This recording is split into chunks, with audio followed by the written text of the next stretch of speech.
मीरा भाईंदरमध्ये मेट्रोला सुरुवात झाली 2019ला, जवळजवळ 2026 हा प्रोजेक्ट खूप रखडलेला आहे आणि ह्याच्यामध्ये मोठ्या प्रमाणात गैरव्यवहार आणि भ्रष्टाचार झाला आहे.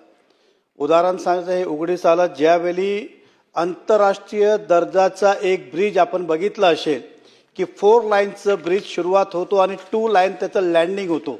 असं पूर्ण जगात आंतरराष्ट्रीय स्तरावर कुठेही असं ब्रिज बांधलेलं नाही.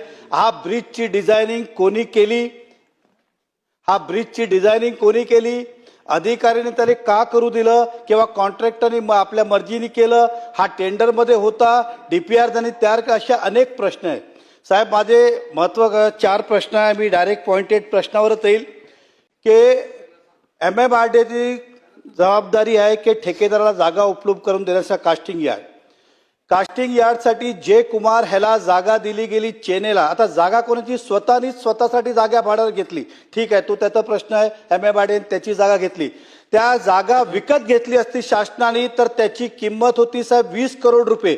त्याला 5 वर्षात 120 कोटी रुपये भाडे दिले, 36 रुपये फुटानी.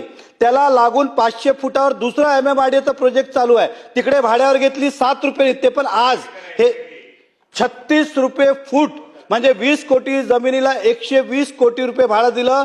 त्याला लागून त्याला MMRDA दुसरीकडे जागा घेतली 7 रुपयांनी.